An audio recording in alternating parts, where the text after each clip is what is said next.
Obrigado, senhora presidente. Cumprimento a Vossa Excelência, consignando que é uma honra estar aqui essa manhã. Cumprimento especialmente o doutor Sérgio Varela, a quem, e também aderindo aos cumprimentos anteriores, consigno que o trabalho de Vossa Excelência à frente da escola é uma honra para a sociedade carioca. Dizer que Vossa Excelência é reconhecido na comunidade tributária carioca como um magistrado representante de uma nova geração de juízes arejados, aberto ao debate, aberto aos influxos sociais, enfim, o tipo de magistrado que efetivamente orgulha a sociedade. Cumprimento meu querido amigo Gilberto Fraga, também já consignando aqui que estou apavorado de ter que sucedê-lo, né? É muito difícil falar depois de você. Cumprimento os presentes na pessoa dos meus dois presidentes aqui presentes, meus queridos amigos Jean Cléter Mendonça e Maurício Faro, e do meu colega Matheus Montenegro, jovem jurista, que tanto me ajudou na elaboração dessas considerações. Após essa aula que o Gilberto deu para nós todos, agora a minha ideia aqui é apenas lançar simples reflexões para debate, né? Longe de trazer conclusões, o que eu queria aqui era trazer uma visão prática sobre os problemas atuais vivenciados, né, pelos contribuintes nas execuções fiscais, né? Eu, efetivamente, acho que... Eu, efetivamente, penso que, no tema da execução fiscal, nós estamos mais perto do naufrágio que do porto. Acho que as execuções fiscais têm sido conduzidas pelas fazendas de uma maneira extremamente agressiva contra os contribuintes. E, é claro, há uma razão de ser nisso, né? A gente sabe que é baixíssimo o índice de recuperação dos tributos inscritos em dívida ativa e, por força disso, as fazendas recrudescem os mecanismos de cobrança contra os contribuintes. Mas o que acontece é que aí há um problema estrutural. É que esses mecanismos de cobrança recrudescidos não afetam os sonegadores, afetam os bons contribuintes, que discutem seus tributos judicialmente, né?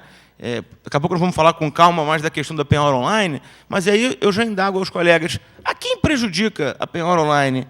Tem o contribuinte sonegador, vulgarmente conhecido como picareta, dinheiro na conta corrente? Não.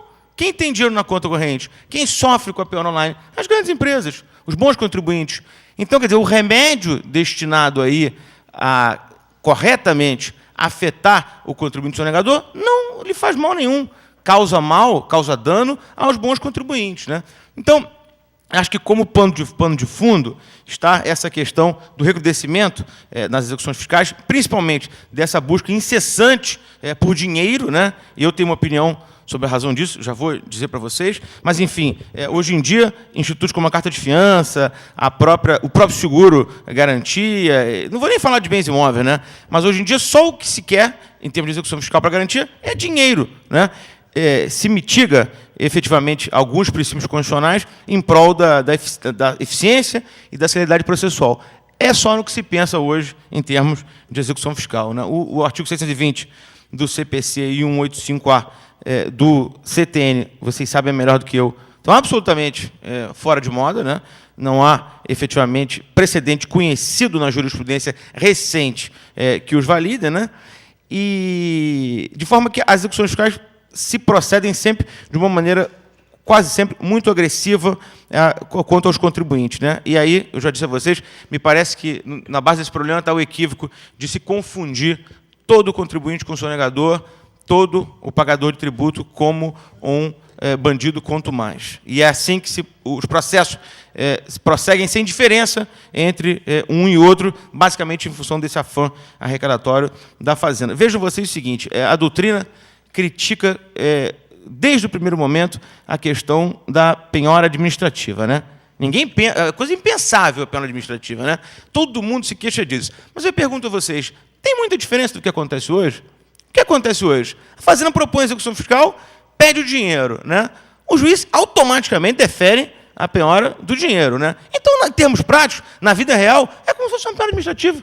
A Fazenda basta distribuir a execução fiscal. Ela terá garantido a penhora. E aqui, já digo logo, também não vai nenhuma crítica ao juiz.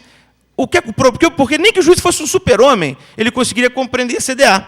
Porque CDA, no Brasil, é cornucópia de números e leis, né? Eu nunca vi na minha vida uma CDA que explicasse qual é o tributo que está sendo cobrado, qual é a conduta adotada pelo contribuinte para supostamente legitimar aquela execução. A CDA traz a lei e o período, mais nada.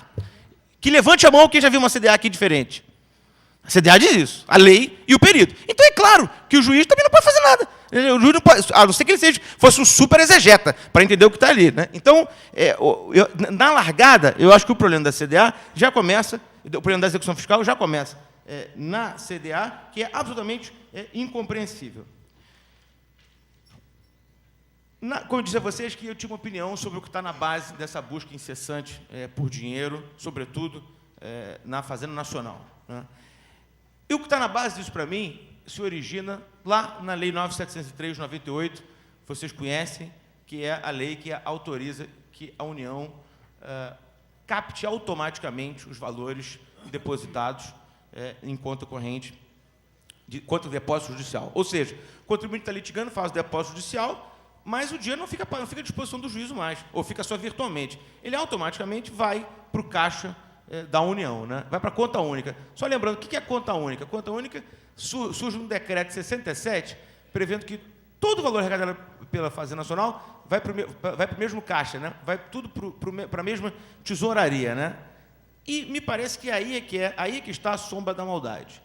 Aí é que está a justificativa para essa postura agressiva das fazendas. Por quê? Vejam vocês, notícia recente publicada na Folha de São Paulo, que desde a edição da lei já entraram no caixa da União quase 50 bilhões de reais relativos aos depósitos judiciais. E aí eu pergunto a vocês, por que a gente acha que a Fazenda persegue dinheiro quando há uma execução fiscal, por exemplo, garantida uma carta de defesa do Bradesco? Será que a carta de defesa do Bradesco é insegura? Envolve algum risco? Ou uma carta de defesa do Banco do Brasil? Não. Mas, na minha opinião, por que a Fazenda persegue isso? Para fazer superávit primário. Isso está muito claro quando a gente lê uma matéria dessa, de que 50 bilhões de reais, desde 98, estão no caixa fazendo superávit primário. Ou seja, para a Fazenda, não interessa muito se ela vai ganhar o processo ou se ela vai só alongar o processo, porque o dinheiro está no caixa. E também eu queria consignar aqui o seguinte, eu tenho inúmeras divergências com a Procuradoria da Fazenda Nacional, essa não é uma delas. Aqui faço as honras ao meu amigo Agostinho Neto, iminente, líder da Procuradoria no Rio de Janeiro, e acho que esse não é um problema da Procuradoria. Aqui me parece que é um problema de política de Estado, né? Aqui é diferente. Efetivamente, esse ponto não está no rol das minhas divergências com a Procuradoria. Aqui é um problema de política de Estado. Efetivamente, a União opta por fazer caixa com este dinheiro, por fazer caixa com um valor que não lhe pertence ainda, né? Na minha opinião, com toda franqueza, esta é uma política deletéria, que deveria ser evitada, né? Na prática, o que acontece é o seguinte, aliás, a Procuradoria, até de forma muito leal aos contribuintes, editou as portarias, aqui mencionadas, prevendo a aceitação da carta de fiança e do seguro-garantia. Mas o que a gente vê frequentemente o contribuinte publica em jornal de grande circulação que vai distribuir dividendo ao JCP. Se vai lá e pede a penhora daquele dinheiro, mesmo a execução garantida com carta de fiança. Por quê? Por que essa força toda para cima dos contribuintes? Por isso. A minha opinião é por isso. Nós estamos numa discussão aqui que não é mais jurídica, é uma discussão aqui que é efetivamente financeira, é a questão do superávit primário. E mais, em 2009, a Lei 2058 previu que mesmo os depósitos anteriores a 9.703 deveriam ser convertidos também à conta única. Ou seja, todo aquele dinheiro que representa discussão com a Fazenda, e aqui também me refiro à Fazenda Federal e à Municipal, porque vocês sabem que essas podem captar até 70% dos depósitos, né? Então, todo esse dinheiro vai para o caixa. Para a União não tem muita diferença se você vai depositar ou se você vai pagar. É igual, é rigorosamente igual. Aqui, um demonstrativo, só curiosamente, um dado, por exemplo, relativo ao ano passado, quase 8 bilhões de reais foram depositados e foram imediatamente para o caixa da União. Vocês sabem que a Lei Legislativa Fiscal, a Lei 101 de 2000, obriga que a Lei de Diretrizes Orçamentárias veicule um anexo de riscos fiscais, né? Como se fosse mais ou menos um balanço de uma empresa privada para dizer o que está em discussão ali. E a LDO do ano que vem, a gente já tem aquele anexo 5, onde há uma previsão de depósito judicial de 2012 de 2 bilhões, ou seja, com um acréscimo de 510 milhões em relação a 2011. Quer dizer, está tudo no orçamento, está tudo previsto, está tudo absolutamente debatido e sendo utilizado pela União. E o que me parece, já destaco o primeiro ponto, eu acho que a gente vê, isso é muito pouco discutido, né? A gente não vê isso ser discutido, né?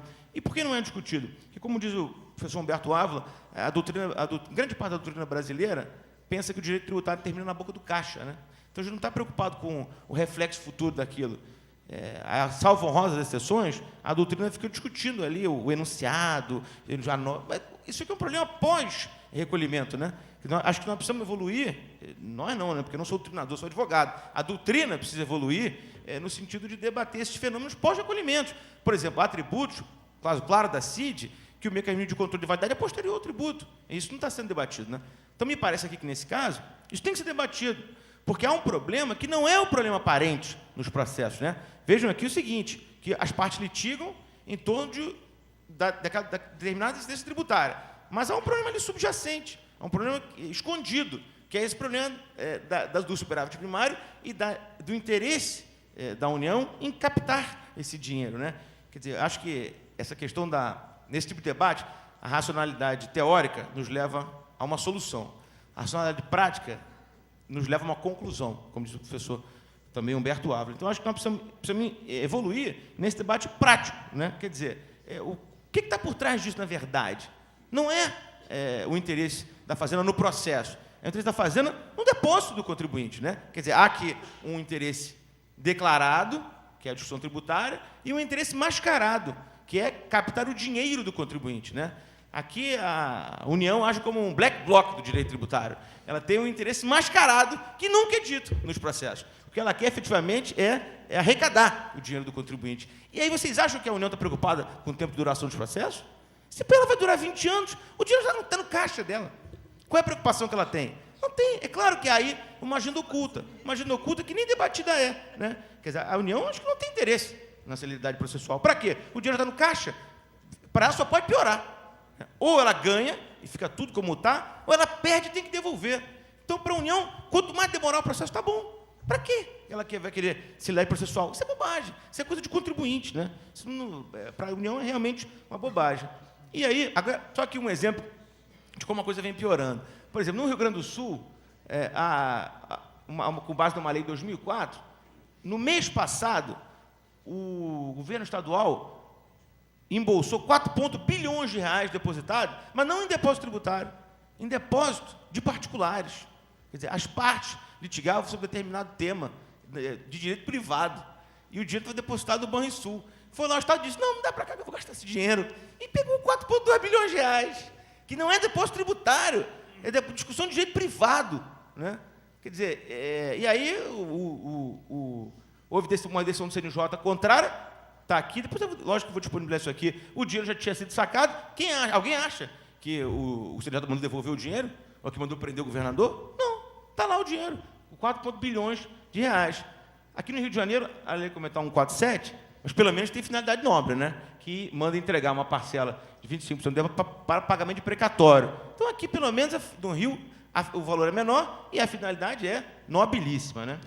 Então, após essas considerações iniciais, nós entramos propriamente no tema da questão das mudanças da execução fiscal. Eu acho importante esse pano de fundo, que me parece que todas essas mudanças são norteadas por essa vontade mascarada da União, né? De captar o dinheiro do contribuinte. Então, vocês sabem que antigamente, e aqui nós éramos felizes, né? O STJ equiparava a carta de fiança ao dinheiro, né? Não havia grande discussão, enfim, se reconhecia a liquidez da carta de fiança e o contribuinte podia tranquilamente discutir os seus débitos constituídos, defendendo através da carta de fiança. Posteriormente, quase 10 anos depois, altera essa jurisprudência e resta para lá citado que a fiança bancária não é equiparável ao depósito, ou seja, que o dinheiro prefere a qualquer outra garantia. Então, a matéria é julgada pela seção, em sede de embargo de divergência, e se pacifica essa compreensão de que vale o dinheiro, a carta de fiança não tem a mesma liquidez, não garante. E, após disso, há as fazendas, então, iniciam esse procedimento inquisitório de busca por dinheiro, em qualquer caso, mesmo quando as execuções estão garantidas com carta de fiança ou com outro bem qualquer, né? Postulam e, no mais das vezes, obtêm esta substituição. E aí, a coisa vem ladeira abaixo, vem sempre piorando a jurisprudência do STJ no que concerne à proteção dos contribuintes, né? Esse outro precedente, em 2010, a Corte Especial consolida a compreensão de que não é necessário mais a busca de patrimônio antes de se efetuar a penhora online. Então, quer dizer, hoje em dia, a primeira petição que a gente faz no processo é o agravo, né? É citado, já agrava para liberar a penhora online, porque não é mais preciso a busca de bens do contribuinte, não há mais exigência de que o contribuinte, eventualmente... Não, de que houve o exaurimento das vias administrativas para a alocação do patrimônio do contribuinte, e a coisa vem, então, se intensificando, né? O próximo passo nesse recrudescimento foi a decisão do STJ, no sentido de que a Fazenda ela pode, inclusive, na execução, indicar o bem que pretende ver penhorado, e aí se mitigou completamente a questão do 620 do CPC, que é, no que tange a execução fiscal, um artigo completamente démodé, né? Praticamente inaplicável. Depois disso, também, outra decisão do STJ placitou a questão da impossibilidade da liberação da penhora quando existirem outras execuções fiscais. Então, quer dizer, o contribuinte debate a execução fiscal, ganha, mas não pode levantar o valor porque tem outra execução fiscal proposta, então aquela garantia tem que ficar lá guardada por força do princípio da unicidade da garantia, mesmo que a Fazenda não postule. O juiz pode, de ofício, né, sabendo da execução fiscal, mandar que se resguarde aquilo para a garantia desse outro débito, né? E aí, já chegando no final desse inferno, né, o que acontece foi que o STJ passou a prever a possibilidade da conversão imediata da garantia após a sentença, malgrado o artigo 32 da Lei de Execução Fiscal seja de uma clareza solar e preveja que o depósito deve ficar seguro até o trânsito em julgado, né? Então, o que acontece aqui é que, proferida a sentença, automaticamente se dá a conversão da garantia. E aqui eu volto, peço vênia para reiterar a minha ponderação inicial e pergunto a vocês, qual é a diferença em termos de garantia de uma carta, do momento da aprovação de uma sentença, numa carta de fiança ou no depósito? Porque a carta de fiança ela é executada e o dinheiro fica no processo. Então, quer dizer, não tem nenhuma diferença em termos de garantia, né, em termos de entrega ao exequente, o dinheiro continua no processo, uma coisa no processo virtualmente, né? Porque, como a gente já viu, no mundo real, ele é entregue ao exequente. Por isso é que se converte a carta de fiança já quando da aprovação da sentença. E aqui, o final da linha, o que eu reputo o final da linha, que é essa decisão recente do STJ, que manda aplicar o 739A para as execuções fiscais. Ou seja, os embargos, via de regra, não têm mais efeito suspensivo. Só verificado perigo imóvel, fundos bonius em casos excepcionais. Então, quer dizer, e expressamente se consignou a superação da linha jurisprudencial anterior. Então, quer dizer, na prática agora, a Fazenda executa, salvo o caso excepcional, os embargos não têm efeito específico. Então, converte a garantia, na hora. Aí, imaginem vocês que, por um acaso qualquer, o contribuinte tenha oferecido um bem imóvel. Leilou o bem imóvel dele, leilou e deixa o dinheiro parado na execução fiscal. E se daqui a 10 anos ele ganhar aquela execução? O negócio dele pode ser inviabilizado, né? Você imagina se o leilão for, por exemplo, de uma sede comercial. Se ele apresenta uma carta de fiança, qual é a diferença em termos de garantia daquela fiança ou da execução dela para se aguardar ao que o julgado? Nenhuma. Mas qual é a regra, segundo o STJ, né? E eu tenho uma esperança que essa jurisprudência seja daquelas que não venham ao colar. Mas qual é a regra, de acordo com o STJ? Converte a fiança na hora e deixa o dinheiro aqui parado no processo. Para quê? Para que converter a fiança e deixar o dinheiro parado no processo? O contribuinte tem que ter um ônus enorme na conversão dessa fiança. Ele geralmente tem que deixar um depósito colateral, aumenta o risco de crédito dele, mas é isso que diz o STJ, porque há uma equiparação ao 739A. E aqui eu peço, vendo com todo respeito à Corte, mas é uma discussão realmente incompreensível. Essa discussão, essa decisão no campo de direito privado, das execuções, eu até consigo entender, porque, em tese, o devedor já esgotou seu mecanismo de defesa, mas, no caso da execução fiscal, onde, como bem lembrou o Gilberto, em 90% das hipóteses, não há discussão nessa área administrativa, porque o lançamento é por homologação, o contribuinte não teve oportunidade nem de discutir, jamais, aquele crédito, e ele já é executado e, com base no 739, se converte a garantia. Quer dizer, aplicou-se aqui um arcabouço normativo, todo construído, para beneficiar o credor, no caso do devedor, quanto mais, né? Na discussão de direito privado. Mas isso me parece completamente aberrante ser transportar essa realidade para o campo tributário. E essa realidade já vem, infelizmente, já vem sendo aplicada, às vezes, causando danos efetivamente incontornáveis para os contribuintes. Uma outra novidade aqui também no STJ, que chama muito atenção, foi essa decisão da primeira sessão, que firmou a compreensão no sentido de que, na cobrança do crédito tributário, o termo acorde da prescrição, quer dizer, a citação, retroage à data da propositura da ação. Então, quer dizer, nós passamos a vida inteira entendendo que prescrição em decadência é uma matéria de lei complementar, né? O Supremo vai e confirma isso no julgamento da 812. Aí vem o STJ e faz uma leitura do CPC no sentido de mudar a regra de prescrição em decadência. E mudou completamente a regra de prescrição em decadência para dizer que, no sentido 219, por ficção jurídica, se antecipa, então, aquela regra para o momento da distribuição. Efetivamente, é uma jurisprudência que, eu confesso a vocês, eu tenho dificuldade de compreender. Mas o fato é que a gente vê, então, em resumo, que no STJ as coisas sempre caminham mal para o contribuinte. Quer dizer, não tenho visto favoravelmente decisão. Nada no STJ que, de maneira estrutural, proteja o contribuinte na execução fiscal, né? E aqui, trago só um breve resumo. Embora o artigo 1º da LEF diga que a execução se procede com base nelas subsidiariamente no CPC, a verdade é que hoje só vale o CPC, e sempre para prejudicar o contribuinte, né? Quer dizer, no caso do 739, aplica a execução fiscal e favorece a fazenda. No caso do 219, aplica a execução fiscal e favorece a fazenda. No caso do seguro-garantia, não se aplica aqui a execução fiscal e prejudica-se o contribuinte. Então, quer dizer, o contribuinte parece que realmente está sempre prejudicado no que tange ao procedimento da execução fiscal, pelo menos segundo a orientação do STJ, né? Aí o que me parece é que, já que o pêndulo está tão para o lado de lá, se a coisa está tão complicada para os contribuintes, talvez a gente possa iniciar um outro tipo de debate, que é o que eu vou rapidamente ter a pretensão de propor aqui. Há uma discussão hoje, os contribuintes não discutem os ônus que a Fazenda Nacional lhes causam por força dessas cobranças indevidas, né? E vocês sabem tão bem quanto eu que há milhares de cobranças indevidas, né? Quer dizer, basta a gente ler o Diário Oficial todo dia, que a gente constata centenas de decisões do STJ, dando provimento às sessões de executividade ou mesmo a embargos. Quer dizer, o que comprova que a Fazenda executa muitas vezes o que não deve, que executa errado, né? E por que ela faz isso? Aí eu também tenho um outro palpite. Ela faz isso porque não custa nada, né? A sucumbência hoje é quase uma esmola, né? Em termos na vida real, é quase inexistente. Então, na dúvida, ela executa. Executa e vamos ver o que vai dar ao contribuinte que sofra, né? Então, aqui, resumidamente, eu lembro que esse procedimento tem um custo para o contribuinte, né? Ele tem a taxa, ele tem uma oscilação da taxa, no caso de contratação da fiança. Os bancos exigem um depósito colateral, uma reciprocidade, ele tem custo de advogado, ou seja, tudo isso é muito dramático, né?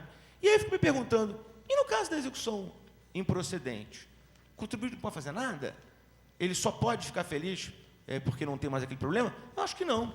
Nós precisamos começar um debate para responsabilizar as fazendas pelas cobranças improcedentes. E eu acho que isso pode ser feito. Quer dizer, o STJ está aqui, ele já aceita a tese do dano moral pelo ajuizamento da ação improcedente, da execução fiscal, do tributo cuja inexistência deveria ser reconhecida da fazenda pública. Então, ou seja, significa que esse debate já vem começando, a questão do dano moral vem ganhando corpo, e aí há decisões no sentido da necessidade de comprovação do abalo moral ou não, mas o fato é que vem ganhando corpo essa jurisprudência, no sentido de imputar o dano moral à fazenda.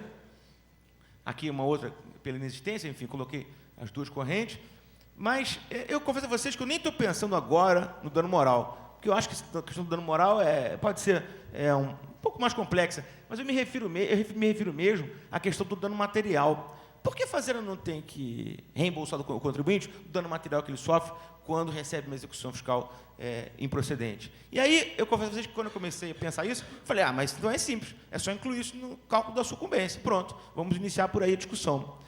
Depois concluí que não é bem esse o caminho, né? Por quê? O artigo 20 do CPC, vocês conhecem, provavelmente conhecem e sofrem tanto quanto eu, né?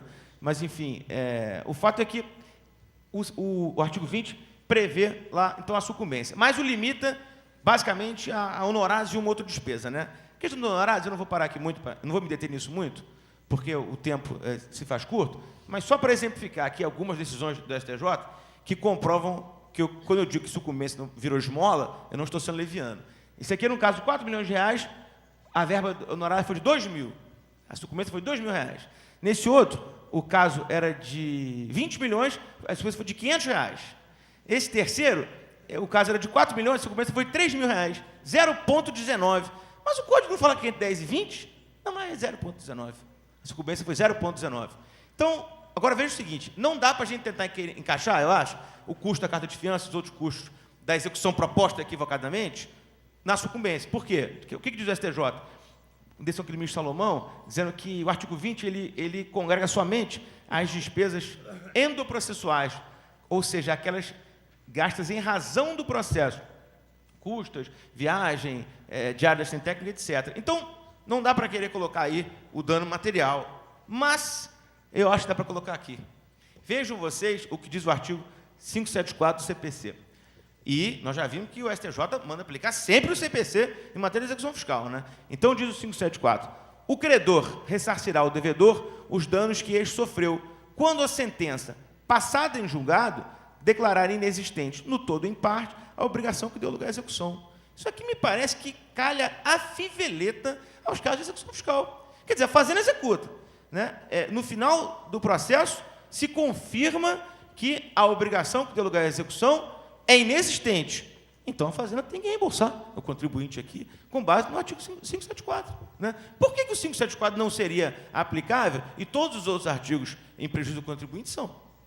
Eu não consigo resposta para isso. Para mim, o 574 é claramente aplicável. Claro que há essas balizas, né? É preciso que a obrigação seja declarada inexistente, enfim, aí é uma discussão mais detalhada. Mas me parece que nós precisamos abrir essa caixa de Pandora. Quer dizer, será que a fazenda vai continuar exigindo sempre a carta de fiança, se quando ela perder o processo, ela tiver que ser responsável por esse custo? Eu não sei, mas acho que nós precisamos começar a discutir. Né? Por que não? Por que não pedir? Nós temos que pedir. Né? Não é só sucumbência, é o 574. Se o título declarado inexistente, a fazenda tem que reembolsar, sim, o contribuinte desses custos que ele teve, que não são os custos endoprocessuais, são os custos de defesa, por força da jurisprudência recrudescida do STJ. Né? Então, eu penso que, sei que estou no final do meu tempo e tentando me manter disciplinado, doutor Sérgio, mas eu penso que nós precisamos de inaugurar esse debate, mas não para por aí. Né? A gente depois eu vou disponibilizar, como eu já disse, mas há aqui várias decisões do STJ dizendo que o debate do 574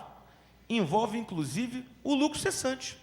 Não envolve somente aquele custo que o contribuinte teve para se defender, hipoteticamente. Mas aqui, a decisão do ministro Teori, envolve também o lucro cessante. Quer dizer, muitas vezes o contribuinte tem que fazer um depósito de milhões, centenas de milhões, para se defender. Aquele dinheiro certamente estaria sendo aplicado no seu capital de giro, no aumento da produtividade, na remuneração do seu acionista. Mas não foi, ficou preso anos, décadas, no processo judicial. E quando acaba o processo? O contribuinte não tem lucro cessante? Quer dizer, será que a jurisprudência pensa que o lucro cessante é coisa só de taxista, quando alguém bate no carro dele? Não. Nós precisamos abrir esse debate de lucro cessante para os grandes contribuintes também. O contribuinte tem lucro cessante, sim. Se ele vai depositar uma obrigação que é completamente inconstitucional, ele precisa ser recompensado daquilo. E é o sistema que diz isso. É o 574, que, como eu disse, não se limita a esse custo de carta de fiança, mas também, a meu ver, congrega outros custos, como, inclusive, o lucro cessante. Se o STJ levou o pêndulo para o extremo contra o contribuinte, eu acho que cumpre a nós agora tentar trazê-lo para o lado de cá. Vamos inaugurar, talvez, uma outra linha de debate, tentando responsabilizar a Fazenda com base nessas ideias que eu jogo aqui para o debate. Agradeço a paciência de vocês e fico à disposição aí para qualquer discussão. Obrigado.